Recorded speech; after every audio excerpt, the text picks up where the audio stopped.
అసలు ఎవడు తప్పు చేసినా బలవంత పెట్టేస్తే తప్పు చేసేవాళ్ళు ఎవరు ఉండరు. ఎంతో కొంత ఏమవ్వాలి, ఇష్టపడాలి. ఇప్పుడు ఉదాహరణకి బాగా పొయ్యిలో కాలుతున్న ఎర్రగా నిప్పులు తెచ్చి అమ్మ ఓ నిప్పు నోట్లు ఎత్తాను పట్టు అంటే ఏమంటావు? చెప్పి ఏమంటావు? వద్దంటావు. అలా కదా, ప్లీజ్ ప్లీజ్ అమ్మ ఒకటే ఒకటి ఎంత ఒకటే అని బలవంత పెడితే తింటావా? అలాగే నీ కాలు పట్టుకుంటానమ్మా, నీకు ఎడం పట్టుకుంటా తినమ్మా, ఒక్కొక్క నిప్పు తినమ్మా అంటే తింటావా? తినవు కదా. అంటే బలవంత పెడితే బలవంత పెట్టినంత మాత్రాన మనకి ఇష్టం లేకుండా ఏ పని చెయ్యం. ఈ లాజిక్ తెలియ కొంతమంది మనకు సోచి చెప్తుంటారు. రాత్రి అసలు తాగకూడదు అనుకున్నానే, ఫ్రెండ్స్తో వెళ్ళాను, వాళ్ళు ఏం చేశారట, ఈ మహానుభావుడిని ఏం చేశారట, బలవంత పెట్టేశారట. పాపం కాళ్ళు చేతులు కట్టేసి కొబ్బరి చెట్టుకి కట్టేసి తలకిందులుగాను నోట్లో పోసారట కాయ తెచ్చి ఈ పనికి మళ్ళీకి. అది చెప్తాడు, నేను బలవంత పెట్టేశారు. ఇప్పుడు అదే బలవంత గడ్డి తినమని బలవంత పెడతారు, తినేస్తావా? గడ్డి దగ్గర ఆపాను, సంతోషించు. గడ్డి తినమని బలవంత పెడతారు, తినేస్తావా? తినవు కదా, నీకు ఇష్టం లేదు, తినవు నువ్వు. మరి అలాంటప్పుడు బలవంత పెట్టారని ఎందుకంటే నువ్వు తప్పది. నేను ఎవడు బలవంత పెట్టాడు, ఏ విషయంలో నీకు బలవంతం అనేది ఉండదు. నీ ఇష్టపూర్వకంగానే నువ్వు ఏదైనా చేయాలి. అందుకే దేవుడు నిన్ను తీర్పులోనికి తెచ్చినప్పుడు తప్పించుకునే ఛాన్స్ ఉండదు. ఇప్పుడు ఆదాము తోసేశాడు, ఎవరి మీదకి తోసేశాడు? హవ్వ మీదకి తోసాడు. ఏమంటాడంటే, ప్రభువా నీవు నాకు ఇచ్చిన ఈ స్త్రీయే, నాకు సంబంధం లేదు. అంటే తప్పు ఎవరిదంటే ఒక రకంగా నీదే, నువ్వు ఇచ్చావు కాబట్టి తప్పు జరిగింది అంటున్నాడు. చూసారా, నేను ఎవడేమన్నాడు అన్నట్టు. నరుడు ఒంటరిగా ఉండు మంచిది కాదని ఆయన అనుకుంటే నువ్వు నాకు ఇవ్వడమే మంచిది కాదన్నట్టు చెప్పాడు మహానుభావుడు. సరే అక్కడ అయిపోయింది. పోనీ ఈవిడేమన్నా తక్కువ తిందా? అలా ఆయన ఏ రకంగా సమాధానం చెప్పాడో చూసింది. ఆయన నా మీదకి తోశాడు, నేను ఎవరి మీదకి తోయాలంటే సర్పం కనబడింది. ఇప్పుడు మెల్లిగా ఏం చేస్తుంది? ఇదిగో నీవు చేసిన ఈ సర్పమే మమ్మల్ని మోసపుచ్చింది. ఇప్పుడు అది మోసపుచ్చింది అనుకుందాం, నువ్వేనా తింగరదానివా? నీ తెలియలేదా? చెప్పింది అక్కడికే, ఇది తిను దినమున మీరు చచ్చెదరని చెప్పాను. గుర్తుందా? గుర్తుంది. అయితే మీరు చావరు. ఒకటే గుర్తుపెట్టుకోండి, సాతాను ఎప్పుడు ఎవరినే బలవంత పెట్టి ఏ పని చేయించలేడు. దేవుడికే సాధ్యం కానిది సాతానికి ఎందుకు సాధ్యం అవుద్దమ్మా? దేవుడే ఎవరిని బలవంత పెట్టాడు. ఒకవేళ దేవుడు బలవంత పెట్టే క్రమమే అయితే భూమి మీద పాపులు ఉంటారట? అసలు ఉంటారా? అసలు ఉండరు. ఇప్పుడు సిగరెట్ కాల్చినోడికి వెలిగించగానే పేలిపోతుంది అనుకోండి, బాంబు పేలిపోయినట్టు. ఏదో అడుగు పందికి బాంబు పెడతారట దుంపలో, ఆ దుంప అనుకుని కొరుకుద్దట, మూతి మొత్తం ఇడిపోద్దట. అలాగే సిగరెట్ వెలిగించినప్పుడల్లా మూతి ఇడిపోతుంది అనుకోండి, ఎవడైనా వెలిగిస్తారేటి? ఓ నెల రోజులు మాంతలేదు అనుకోండి, కుట్లన్నీ ఎంచుకోవాల్సి వస్తుంది అనుకోండి. ఆ శాపం పెట్టాడు అనుకోండి దేవుడు, సిగరెట్ వెలిగిస్తే నోరు పేలిపోవును గాక అన్నాడు అనుకోండి, ఎవడైనా వెలిగిస్తాడా? వెలిగించడు. మందు తాగిన వెంటనే గుండె పేలిపోవును గాక ఎవడు తాగుతాడు? తాగినోడు పేలిపోతుంటే చూస్తుంటాడు, ఈడే మోసుకెళ్ళి కప్పెట్టి వస్తుంటాడు. అమ్మ బాబాయ్ తాగకూడదురా బాబు, ఆ తాగితే ఏమైపోతుంది? గుండెకాయ టప్పని పేలిపోతుంది, అవుట్ పేలినట్టు. దేవుడు ఈ సిస్టమ్ పెట్టాడు, దిక్మాల సిస్టమ్. ఇదేం దేవుడు అయ్యో బాబు ఇలాంటి సిస్టమ్ పెట్టావు? కళ్ళ ముందు ఉన్నా కూడా ఏం చేయలేకపోతున్నావు, తాగలేకపోతున్నాను మానేస్తాడు కదా. మరి అవునా కదా? కాబట్టి పాపం చేసిన వెంటనే మనుషులు చచ్చిపోతుంటే ఆ సిస్టమ్ దేవుడు పెడితే ఎవడు పాపం చేయడు. కానీ దేవుడు అలా కోరుకోవట్లేదు. మీ అంతటి మీరుగా భక్తి చేయాలి. మీకు నేను ఏమిచ్చాను? స్వేచ్ఛ ఇచ్చాను, స్వతంత్రం ఇచ్చాను.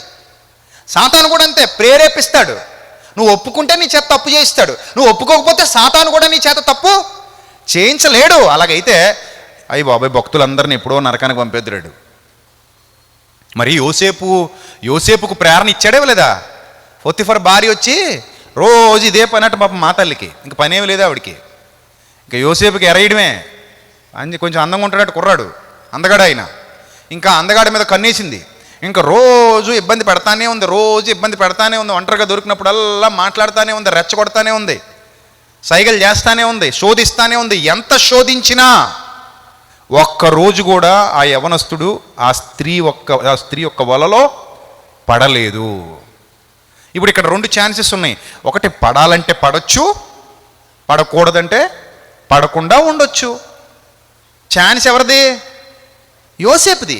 బలవంతం ఏమీ లేదు అక్కడ, ఆవిడ బలవంతం చేస్తుంది. కానీ ఈయనకి ఇష్టమైతేనే వెళ్తాడు, ఇష్టం లేకపోతే వెళ్ళడు.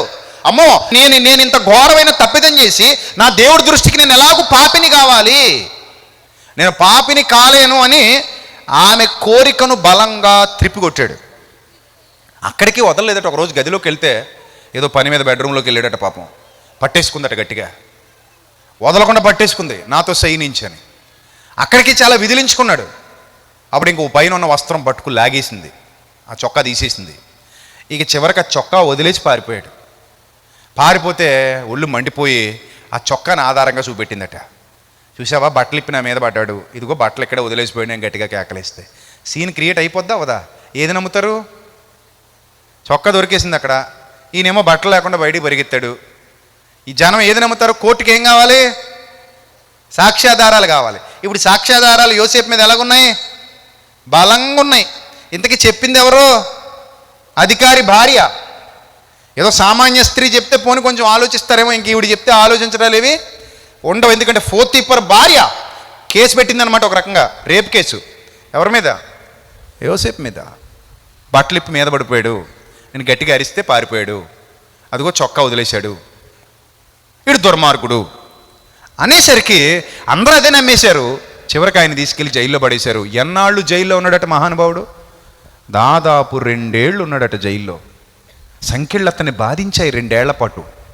అయినా కూడా దేవుని యందు విశ్వాసం ఉంచి, తండ్రి నేను ఏ తప్పు చేయలేదు ప్రభువా, నీతిగా న్యాయము తీర్చేవాడవు నీవే, ప్రతిఫలం ఇచ్చేవాడవు నీవే, నువ్వు చూసావు తండ్రి ఏం జరిగిందో, లోకం ఏమనుకున్నా నాకు పర్లేదు ప్రభా, ఇప్పటికే కుటుంబంతో బాధలు పడ్డాను, అన్నయ్యలతో బాధలు పడ్డాను, అన్నీ కోల్పోయాయి, ఒంటరివాడిని అయిపోయాను, నాకంటే ఎవరు లేరు తండ్రి, నాకు అనాథని, నాకు నువ్వు తప్ప ఎవరు లేరు, నీ అందే విశ్వాసం ఉంచి నీ మీదే ఆధారపడ్డాను, ప్రపంచం అంతా నాకు దూరం అయిపోయినా పర్లేదు, పాపం చేసి నిన్ను మాత్రం దూరం చేసుకోలేను తండ్రి, ప్రపంచం అంతా నాకు దూరం అయినా ఏం పర్లేదు ప్రభా, నేను పాపం చేస్తే నువ్వు నాకు దూరం అయిపోతావు, నువ్వు దూరం అయిపోతే నేను బతకలేను తండ్రి అని భక్తిగా ఉన్నాడు మహానుభావుడు.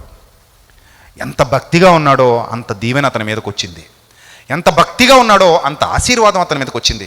మీరు కావాలంటే ఆలోచించుకోండి, యోసేపుకి సాతాను సలహాలు ఇచ్చున్నాడా? అవకిచ్చినట్టు ఎవ్వరు చూడరు.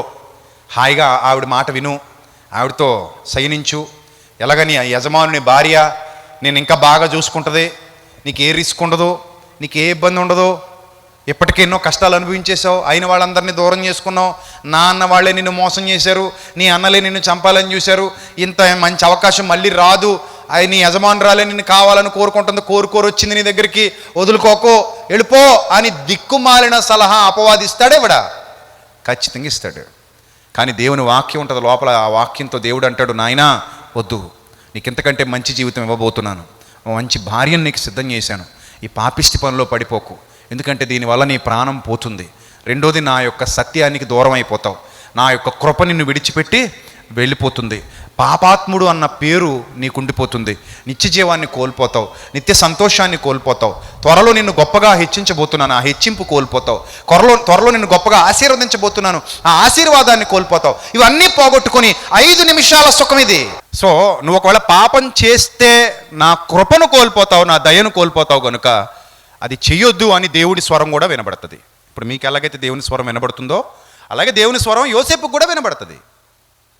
సో ఇప్పుడు చూడండి, 2 తలంపుల మధ్య ఒక గొప్ప యుద్ధమే జరుగుతుంది అంతరంగంలో. ఆ యుద్ధంలో దేవుణ్ణి గెలిపించాడు కాబట్టి యోసేపు భక్తుడయ్యాడు. ఒకళ్ళు దేవుణ్ణి గెలిపించకుండా సాతానుని గెలిపిస్తే ఆదాము హవ్వల్లాగే శాపాన్ని పొందుకునేవాడు.